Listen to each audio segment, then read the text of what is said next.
Al-Hasan ibn al-Fadl yake cewa Allah madaukin sarki bai taba hadawa wani annabi cikin annabawa wayannan sunayensa guda biyun ba sai annabi sallallahu alaihi wasallam.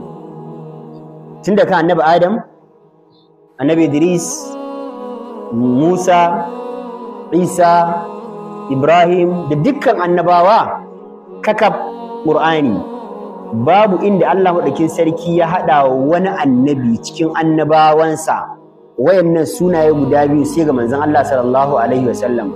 Me yasa? Saboda annabi ya cika sifar wayannan sunayen, ara masa ya cika wayannan sifar. Abdulaziz bin Yahya yake cewa Allah madaukin sarki ya sifanta manzon Allah sallallahu alaihi wasallam da cewa Ra'ufur Rahim ne saboda kullun abin da yake damun manzon Allah sallallahu alaihi wasallam shine yaya al'ummar su za ta samu tsira a gaban Allah kada ta halaka. Kullun tunanin manzon Allah kenan, ya al'umma ta za ta tsira, ya za ta tsira, me zan yi na roƙon Allah da ba za ta halaka ba. Kullun tunanin manzon Allah shine ya al'ummar su za ta samu tsira a gaban Allah ba za ta halaka ba.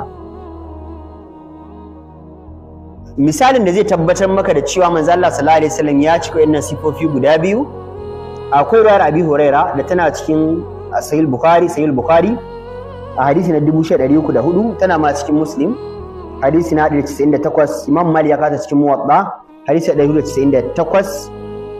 Annabi sallallahu alaihi wasallam yake cewa li kulli nabiyyin da'watun mustajaba.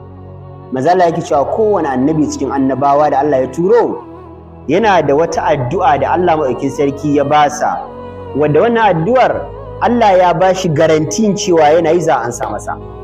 No shaking, yankakkiya ce a wajen Allah, yana yin addu'a za a ansa masa.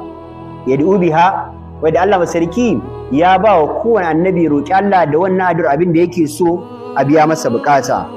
Annabi sai ya ce wa uridu, amma ni a raina in ji manzon Allah ya ce ina so ana aktabi a da'awati shafa'atan li ummati fil akhirah. Mazala ya ce ni na tanadar da addu'ata ta zanto ceto ce, alfarma ce ga al'umma ta ran tashin kiyama. Annabi sallallahu alaihi wasallam bai wa kansa addu'ar ba, bai wa iyalansa ba, bai wa yayansa ba, sai wa al'ummar shi gaba daya. Saboda tausayin al'ummar sa shi sallallahu ya ce ra'ufun rahim.